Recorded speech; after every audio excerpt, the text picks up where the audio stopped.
간밤에 있었던 주요 외신 헤드라인 함께 확인해보는 머스노 5의 시간입니다. 미국과 멕시코가 관세부가 하루 전날에 극적인 합의에 성공을 했습니다. 구체적으로 어떤 내용들이 전해졌는지 바로 이슈로 들어가 보도록 할 텐데요. 4일부터 본격적으로 관세 부과를 시행하겠다라고 미국 측이 밝혔지만 다행히도 관세부가 하루 전날에 극적인 관세 유예에 합의를 했습니다.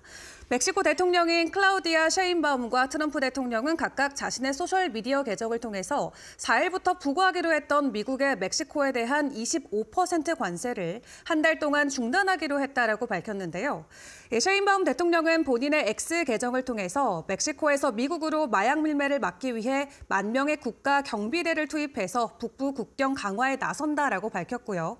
또 미국은 멕시코로의 고성능 무기 밀매를 막기 위해서 노력하기로 했다고 언급했습니다. 이에 따라 멕시코 정부는 보안과 무역 두 분야에서 작업을 시작하면서 미국은 한 달 동안 관세 부과를 중단한다라고 적었고요. 미국의 트럼프 대통령 같은 경우는 미국과 멕시코가 관세를 한 달간 중단하기로 합의했다라고 밝히면서 앞으로도 셰인바움 대통령이 미국과 함께 협상하기를 원한다라고 적었습니다. 트럼프 대통령은 오늘 아침 중으로 캐나다 총리와도 통화를 진행할 예정인데 그런 가운데 월가에서는 관세와 관련해서 여러 가지 다양한 경고와 관련된 목소리들이 나오고 있습니다. 먼저 골드만삭스그룹 같은 경우는 트럼프 행정부의 최근 관세 조치로 기업 수익 예측이 어두워지면서 향후 미국 주식이 5% 급락할 위험이 있다고 전망했습니다. 또 골드만삭스는 트럼프의 관세가 지속될 경우 S&P 500 기업의 이익 예측치가 2%에서 3% 정도 줄어들 것으로 전망했고요. 또 관세율이 5%포인트 상승할 때마다 S&P 500 기업의 EPS가 1에서 2% 하락할 것으로 추정했습니다. 이어 모건스탠레이 같은 경우는 이 주식시장이 트럼프의 관세 부과에 대해 낙관적이었지만 관세가 지속될수록 낙관론은 시험대에 오를 것이라면서 상황이 반전되고 있음을 시사했고요. RBC 캐피탈 마켓의 전략가인 로리 칼바시나 같은 경우는 관세 발표에 따라서 S&P 500이 5에서 10% 하락할 가능성이 높아졌다고 경고했습니다. 이 월가 최대 은행인 JP모건 같은 경우는 이번 관세 조치가 예상보다 규모가 크고 예측했던 것과는 본질적으로 다르다라고 지적하면서 미국의 주요 무역 파트너인 캐나다와 멕시코에 집중된 관세는 결과적으로 공급망 충격을 초래할 것이라고 전했습니다. 한마디로 월가에서는 트럼프 대통령의 관세 조치는 현재 금융 상황을 전혀 고려하지 않은 것이다라는 설명을 내놓고 있는데요. 다만 간밤 멕시코와 극적인 합의를 이뤄낸 것처럼 캐나다나 중국과 관련해서도 관세가 일시적일 수도 있다라는 가능성은 나오고 있는 상황입니다. 다만 여기에 유럽 쪽에도 관세 조치를 취할 것이다라는 소식이 전해지면서 일단 관세 조치는 계속해서 확장이 되어가고 있는 상황인데요. 일단 외교적인 상황이 불안정한 상황이 이어지고 있다 보니까 간밤 뉴욕 증시는 일부 종목들 위주로 큰 폭의 하락을 보였던 섹터들이 대거 출현하기도 했습니다. 관세 전쟁으로 인해서 피해주들이 속출하고 있는데 어떤 분야들이 있는지 바로 확인을 해보시죠. 일단 간밤 여러 업종을 통해서 가격 하락이 나오는 종목들이 있었습니다. 대표적으로 자동차 업종의 주가가 큰 타격을 입었는데요. GM이나 포드와 같은 완성체 업체들부터 전기차인 테슬라까지 일제히 하락을 했습니다. 이 배런스 보도에 따르면 미국에서 판매되는 차량 상당수가 캐나다와 멕시코에서 조립되면서 인기 차종의 부품 중 30%에서 50%가 북미 지역 내 조달되고 있는 상황이라고 하는데요. 다만 이번 관세 부과로 인해서 이러한 공급망에는 차질이 발생할 가능성이 커지면서 관련주들의 가격이 간밤 출렁이기도 했습니다. 그리고 테슬라 같은 경우는 캘리포니아에서 테슬라의 판매량이 12% 감소됐다는 소식과 함께 간밤 큰 폭의 가격 하락을 보이기도 했고요. 뿐만 아니라 트럼프 행정부가 캐나다나 멕시코, 중국산 제품에 대한 관세 부과 방침을 발표하면서 주택건설 관련 기업들의 주가도 일제히 하락했습니다. 궁극적으로는 이번 조치로 인해서 가장 큰 타격을 받는 것은 주택 구매자들이 될 가능성이 크다는 분석도 나왔는데 배런스 보도에 따르면 전미주택건설협회는 이날 성명을 통해 주택 건설에 필수적인 목재나 석고보드 같은 건축 자재가 캐나다와 멕시코에서 수입되는 경우가 많다라고 밝히면서 그 부담은 결국 소비자들에게 전가될 것이라고 경고했습니다. 또 트럼프 행정부의 관세 조치 발표 이후 시장에서는 건설 비용 상승과 이에 따른 신규 주택 가격 인상도 우려가 커지고 있는데요. 이미 높은 모기지 금리와 주택 가격으로 인해서 구매력이 낮아진 상황인데 추가적인 비용 증가가 신규 주택 판매에 부정적인 영향을 미칠 가능성이 크기 때문입니다. 지난 2년 동안 기존 주택 판매는 전미부동산협회 기준으로 1990년대 중반 이후 최저치를 기록한 상황인데 더욱더 악화되게 된다면 경제에도 큰 부담을 줄 수가 있겠습니다.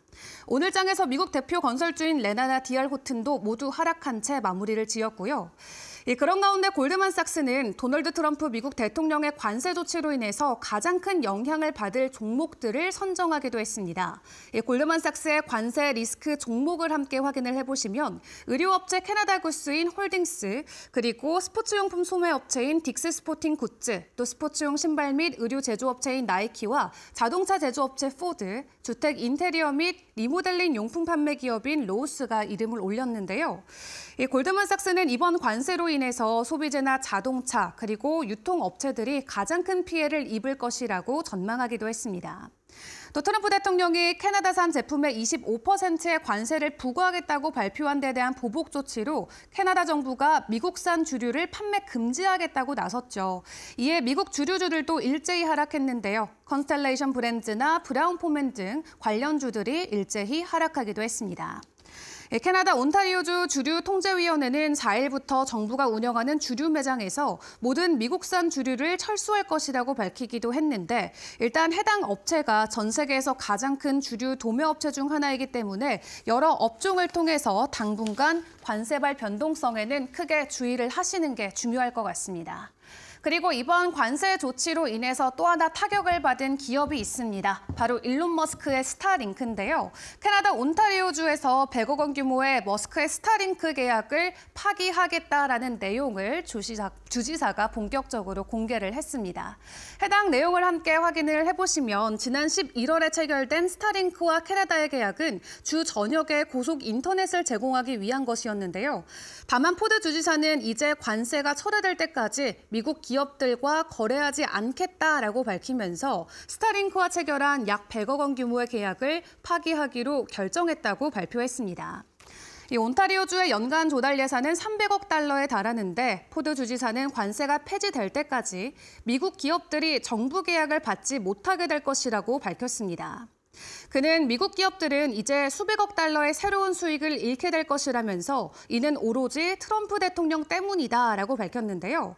뿐만 아니라 포드 주지사는 머스크를 가정과 소득, 기업들을 파괴하려는 팀의 일원이다라고 비난하기도 했습니다.